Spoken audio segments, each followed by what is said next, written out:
এই যে পীরগঞ্জের একজন মরদ মানুষ, নাম হলো ডক্টর ওয়াজেদ। ডক্টর ওয়াজেদ নাম শুনছেন? কথা কয় না। ওনার বাড়ি হলো পীরগঞ্জে। উনি একবার জাফরুল ইসলামের কাছে চাকরির জন্য গেছিল, গণস্বাস্থ্যের জাফরুল ইসলাম তার কাছে চাকরির জন্য গেছে। যা বলতে যে ভাই খুব কষ্টে আছি, আমাকে একটা চাকরির ব্যবস্থা করো। তখন জাফরুল ইসলাম মুসকি মুসকি হাসার বলে, তোমার বউ হচ্ছে বাংলাদেশের প্রধানমন্ত্রী, আর তুমি প্রধানমন্ত্রীর বউ হয়ে চাকরি খুঁজ বেড়াচ্ছা। তখন ওয়াজেদ সাহেব কান্দে আর কয়, ভাই এর মতন বউ যেন কারো ঘরত না যায়। দেখেন একটা প্রধানমন্ত্রী, তারপরে বলতেছে এর মতন বউ যেন কারো ঘরত না যায়। এখন আপনাদের ঘরত যে বউগুলো আছে, সে বউগুলা কি রব্বানা আতিনা ফিদ দুনিয়া হাসিনা অফিল আখিরাতে হাসানা? না, রব্বানা আতিনা ফিদ দুনিয়া হাসানা অফিল আখিরাতে হাসানা। দুনিয়াতে যদি বউ সুন্দর না হয়, আপনার আখিরাত কোনোদিন সুন্দর হবে না। কতগুলা বিবি দেখবেন খেদমতের নামে বিশাল একটা গন্ডগোল সৃষ্টি করতে চায়। এখন স্বামী শুয়ে আছে, কারেন্টের ফ্যান চলতেছে, সেই ফ্যান বন্ধ করে দিয়ে বউ এখন তাল পাকার বাতাস করতেছে। স্বামী কয়, কে গো কারেন্ট গেছে? না, কারেন্ট তো যায়নি। তো কারেন্ট যখন আছে তাল পাকার বাতাস কেন? বলে ফ্যানই তো আমার সতীন। এই ফ্যান যদি আপনাকে বাতাস দেয়, তাহলে আমি জান্নাতে কেমনে যাই? এই জন্যে ফ্যান বন্ধ করে দিয়ে পাখার বাতাস করতেছি। এখন স্বামীর গায়ে পাখার বাতাস করে, কিছুক্ষণ পরে স্বামীর কপাল টিপতেছে, মাথার চুল টানতেছে, মানে স্বামী যেগুলোতে শান্তি পায় সেগুলো যখন করতেছে। স্বামী বলতেছে, কে গো এইরকম খেদমত করার কারণ? আমি তো খেদমত চাইনি, তারপরও তুমি করতেছো। বলে শুধুমাত্র জান্নাতের আশায়। কোন এক বক্তা ওয়াজ করছে, স্বামীর পায়ের তলে বইয়ের জান্নাত।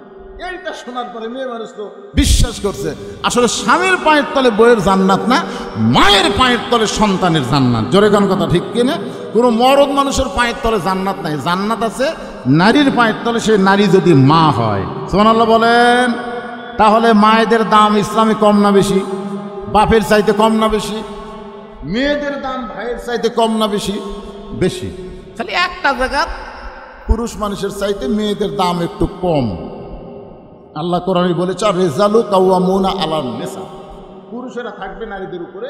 এটা হলো স্বামী স্ত্রী, স্বামী থাকবে উপরে, বউ থাকবে নিচে, এই একটা জায়গা। আর সেই জায়গায় মেয়েরা নারী পুরুষের সমান অধিকার মিছিল করতেছে। জোরে কোন কথা ঠিক কিনা? আর মায়েরা আসেন, একটু মনোযোগ দিয়ে শোনেন, মা একটু শোনেন। এখন স্বামী বলতেছে, আল্লাহ রে, এরকম বউ পাওয়া হলো ভাগ্যের ব্যাপার। যে বউয়ের থেকে খেদমত চাইনি, তারপরে বউ জোর করে খেদমত করতেছে, চুল টান দিচ্ছে, কপাল টিপে দিচ্ছে, মাথা টিপে দিচ্ছে, বাতাস করতেছে। কিছুক্ষণ পরে বউটা কাঁদতেছে, কিছুক্ষণ পরে করে কাঁদতেছে। স্বামী বলে, কি ব্যাপার, আমার খেদমত করা আর কান্দো কেন? এমনি এমনি বাতাস করতেছে, কপাল টিপতেছে আর কান দিচ্ছে। কি জন্য কান্দো? এমনি এমনি। আরে আমার খেদমত করতেছে, কাঁদতেছো, এমনি এমনি এমনি এমনি কেন? বলে, আপনাকে বলে লাভ কি? আপনাকে বলে লাভ কি? বলবো না। এই আবার কপাল টিপে বাতাস করে। স্বামী জোর করে ধরছে, লক্ষ্মীটি বলো তো, আমার ময়না পাখি বলো তো, তোমার কি হয়েছে? কে তোমার কষ্ট দিল? তখন বলতেছে, বললে কি কোনো লাভ হবে? আচ্ছা বলেই দেখো তো।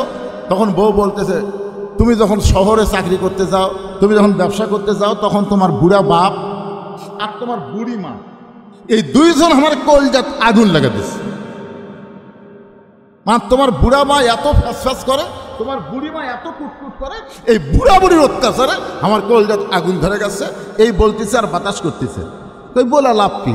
আপনার বাপ মায়ের বিরুদ্ধে আপনার কাছে বলে কোনো লাভ আছে? এখন যদি বাপ মার সাথে থাকবার চান, তাহলে আল্লাহর রাস্তায় আমার বাপের বাড়ি পাঠিয়ে দেন। আর যদি আমাকে নিয়ে জান্নাতের সংসার করবার চান, তাহলে আপনার বাপ মাকে বাদ দেওয়া লাগবে। অমা আলাইনা ইল্লাল বালাগ। এখন আমার ওয়াজ করা শেষ, আপনি কি আমল করবেন চিন্তা করেন। তখন স্বামী চিন্তা করতেছে, লিয়াবলুয়াকুম আইয়ুকুম আহসানু আমালা, আল্লাহ পরীক্ষা করবে সুন্দর আমলের। এই সময় বউ বলতেছে, এখন আপনি কি আমল করবেন? তা আমার আমল কোনটা ভালো হবে? বাপ মা বাদ দেয়া বউয়ের সাথে থাকা, না বউ বাদ দেয়া বাপ মায়ের সাথে থাকা? না না, ভালো করে আগে চিন্তা করেন। আল্লাহ কিন্তু বলেছে, লিয়াবলুয়াকুম আইয়ুকুম আহসানু আমালান, তোমাদেরকে পরীক্ষা করা হবে সুন্দর আমলের। আল্লাহ অন্য জায়গায় বলেছেন, ওয়াকাদা রাব্বুকা আল্লা তা'বুদু ইল্লা ইয়াহু ওয়া বিল ওয়ালিদাইনি ইহসানা। আল্লাহু আকবার। এখন আপনি চোখ বন্ধ করে চিন্তা করতেছেন যে যে বাপ মার বিরুদ্ধে বউ আমাকে ওয়াজ শোনালো, এই বাপ মা যদি মরে যায় তাহলে আমি সারা জীবন কানলে তো আর বাপ মা পাওয়া যাবে না। আপনার বলেন তো, বাপ মা, যে বাপ মার বিরুদ্ধে আপনার বউ ওয়াজ করলো, এই বাপ মা যদি মরে যায় আপনি পাবেন? কিন্তু যে বউ বলতেছে বাপ মার সাথে থাকলে আমাকে বাপের বাড়ি পাঠিয়ে দেন, এই বউ যদি মরে যায়, চিন্তা করতেছে এই বউ যদি মরে তাহলে বউ পাওয়া যাবে? তখন বলে পাগলা মরে দেখুক, তোর বইয়ের অভাব নাই। আপনারা জানেন না, যার বউ মরছে তার কাছে জিজ্ঞাসা করি, কে ভাই খবর কি? আগে আমাদের এত দাম বাড়ে, আমি আগে বুঝিনি। তাহলে দোয়া করতাম আরো 5 বছর আগে বউ মরুক। সকালে একজন আছে, বিকালে একজন আছে, বিয়ে করবেন বিয়ে করবেন। আয় বউ মরলে বউ পাওয়া যায়, বউ ছাড়া দিলে বউয়ের অভাব নাই। কিন্তু যেই বাপ মার বিরুদ্ধে ওয়াজ করেছে, এ বাপ মা যদি একবার মারা যায়, মানুষ দাঁত থাকতে দাঁতের মূল্য বোঝে না, চোখ থাকতে মানুষ চোখের গুরুত্ব বুঝতে পারে না। বাপ মা যখন মারা যায় তখন বুঝতে পারে এ বাপ মার মতন আপন কেউ আর দুনিয়াতে না। 18 সালে আমার বাবা দুনিয়া থেকে বিদায় নিয়েছে। আমার মা তখন দুনিয়াতে ছিল। 2023 সালের 25 ডিসেম্বর মা যখন মারা গেল, এখন আমার মতন অসহায় আর দুনিয়াতে কেউ নাই। আমার সব কিছু থাকার পরও আমি যেদিকে তাকাই দেখি নিঃস্বার্থ ভালোবাসা। বাপমার মতো দুনিয়াতে আর কেউ না। বাপমার মতো নিঃস্বার্থ ভালোবাসা এই পৃথিবীতে আর কেউ নাই।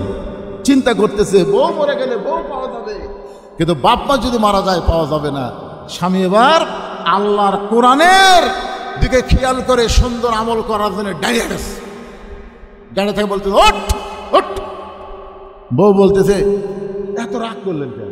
ওঠ, তুই না আমাকে কইলি বাপের বাড়ি যাবি, তো বাপের বাড়ি কেমনে যাবি? তোর জন্য একটা ভ্যান ডাকি, ভ্যানের নাম হলো 3 তালাকের গাড়ি। 3 তালাকের গাড়ি তোরা বাপের বাড়ি যা। তখন কয় আপনি কি বুঝলেন, কি আমল করতেছেন? বলে আমার এটাই শ্রেষ্ঠ আমল রে।